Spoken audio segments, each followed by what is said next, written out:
In yesterday's video on Bitcoin, I mentioned that there are only two possibilities when you break out of a value area. In this case, this is the value area that we have determined. One is that you successfully break out of the value area, come down to find support, and then you pump and continue the trend. And the second scenario would be that you fail the breakout and you are going to come and find resistance at the value area high, and then you're going to oscillate to the value area low, and at the very minimum, the midpoint. Yesterday, we indeed got a failed breakout. The problem now is the fact that you have actually retraced to the value area low. Like, this stuff is very spot on. If you don't know anything about how to do volume profiling, this is something that can come in very handy. So now the question becomes, like, are you going to get rejected here, or are you going to continue the trend? Because you have already, returned back to the value area low. There's been a very strong, just pump returning back to the value area high. And in my opinion, right now, it's a little bit hard to tell. I would, of course, lean towards like price getting rejected off of this value area high and just going down for a bit. But also the fact that you have had such a strong dump all the way back to the value area low, like it's just at a state where it's a little bit uncertain. Although if I have to bet my money, I do think that right now you're forming a very clear range.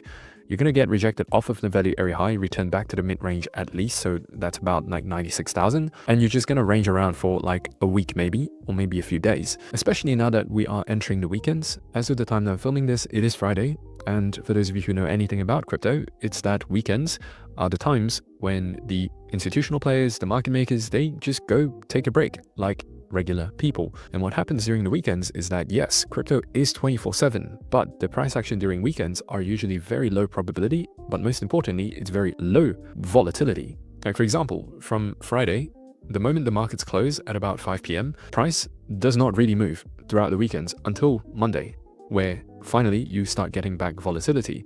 Even if you go back to the past, again, it's very easy to identify when the weekends are. I don't even have to look at the date below. Just look at areas where you have really low volatility, and that's going to be the weekends. Also, as mentioned in yesterday's video, what we want to look for on Bitcoin right now is not a further pump, right? The money is not going to be made from Bitcoin. The money is going to be made in the altcoins. And when it comes to altcoins, they perform the best when the attention stops flowing into Bitcoin. They perform the best when the money flow starts leaving Bitcoin because it's getting boring and flowing into the other altcoins. And that's what I expect to happen during this weekend. We already mentioned that the craziest alt season is going to start, like I believe, this month, and it's going to carry through for the next 2 to 3 weeks. This is the time when I believe we will start seeing movements like, for example, in the past cycle, Shiba Inu went from $700 million to $22 billion in like a period of 4 days. Like, even though we are already in alt season, like right now, the entire market, especially the altcoin market, is just waiting for Bitcoin to start forming a range. I believe it's going to happen now. So this weekend is going to be just really key for your altcoin plays. The narrative that I'm focusing on is, as mentioned from previous videos, Ethereum. The Ethereum narrative, especially ENS, it pumped like crazily, and this trend is only going to continue. Some other ones to focus on, WIF is already showing signs of life after going through this accumulation period. Already made a video, already called it, basically said that this zone was going to hold. So if you guys want to follow along with more analyses of crypto from the smart money perspective, make sure you drop a like on this video. Make sure you subscribe to the channel because I will be posting many more updates just like this. Like, WIF is showing signs of life right now. An update would be you want to wait for a retrace back into this value area. 3.43 is going to be your entry, and it's about to pump. It's going to form a new all-time high. Like, WIF has a real possibility of pulling off like a Shiba Inu, where you're going to see this 2, 3, 4x over the course of this month, and that is quite literally $10 billion of inflow that's going to come into WIF. This is something that I truly believe. Popcat is also starting maybe to show some signs of life. It's very much still in the consolidation, so you're not too late to get into Popcat yet. This is the leading cat token when it comes to the cat meme coins. We have so far never had a precedent of a cat token performing as well as Popcat. And also you can see that in terms of the major area, you are still very much within the range low. Another narrative that I would definitely focus on is the AI side of things, but specifically the AI memes. If you just take a look at the market cap of, well, the total market cap of AI memes, it's only 3.7 billion. Just WIF alone is already about to overtake all of these. Now, 3 of the very promising ones that you can take a look at is going to be AI16Z, Cerebro, and Fartcoin. These have not yet been listed on any major exchanges. They are still relatively low market cap and can easily do a 2-3x over the next couple of weeks as Bitcoin, takes a chill pill. and allow the rest of the market to perform for a bit. Now, it's also interesting to note that AI16Z and Cerebro does fall into the AI agents, category, and this is something that is also bound to pop. So instead of investing into the typical just AI tokens like Render, like TAO, BitTensor and stuff like that, if you think that you're a bit too late to the main AI plays where there are already multi-billion dollar worth of market cap, then a good beta play to take advantage of the AI narrative while still achieving a high amount of gains in terms of percentage is going to be AI memes and AI agents. So that's going to be something that pops.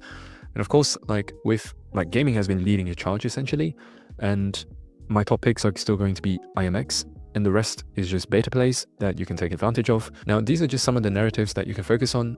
Of course, if I had to put my money somewhere, it would definitely be on the Ethereum narrative, just because it's easily understandable. Ethereum has had such a weak performance throughout this whole bull run that a revenge arc is also a really nice narrative, and you also see it in the price action. That's the main thing for me.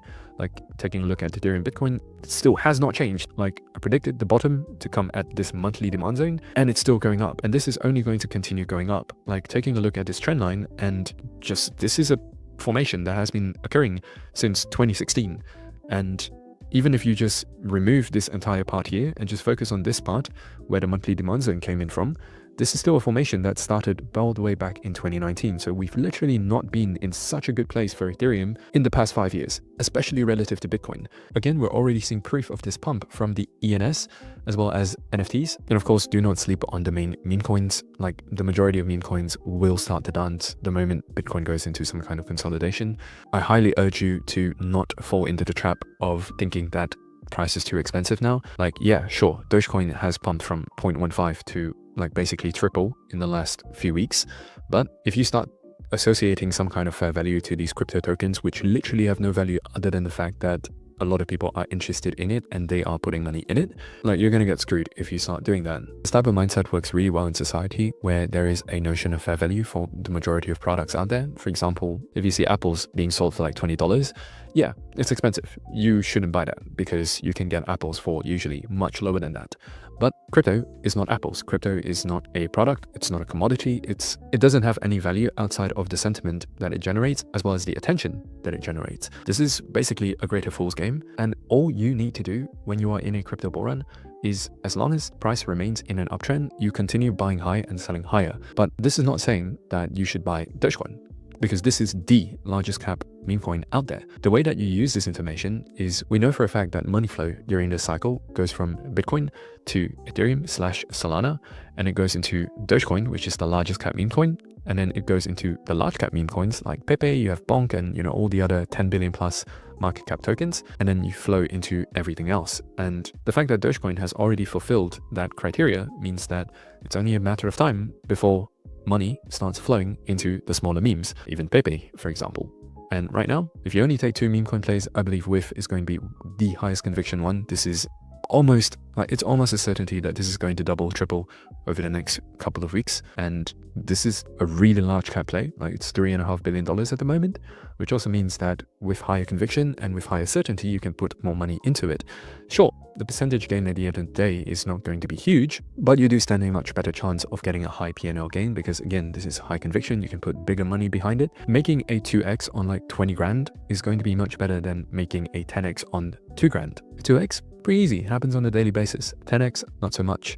You also need to be a lot more skilled to be able to catch 10x's. Whereas if you focus on the 2x with really high conviction, then this is one of the best ways as a beginner to truly achieve meaningful growth on your account, right? Not just hey, I caught a 10x, but in reality, you only made $200. We are trying to change our lives here. We're trying to make generational wealth during this bull run, and high conviction plays with big money behind it and long holds. If you have been struggling to get the results that you can get from this bull run, or maybe you feel like you are missing out on all of the largest narratives and all of the largest moves, and you feel like you need some help navigating this bull run, then I've got good news and bad news for you. The good news is that the AOC Alpha Group is currently being discounted from Black Friday. This is the cheapest that you'll ever get into the AOC Alpha Group. The bad news is that this offer does end in the next couple of days. So if the problems that I just mentioned to you feels relevant to you and you would like some help fixing it, feel free to click the first link in the description box below. If it's not relevant to you, then that's perfectly fine as well. Just make sure you at least drop a like on this video if you've watched this far. It truly does help me out a lot. Anyways, guys, I'll see you guys in the next video. This has just been a quick update. Make sure you take advantage of these plays, eh?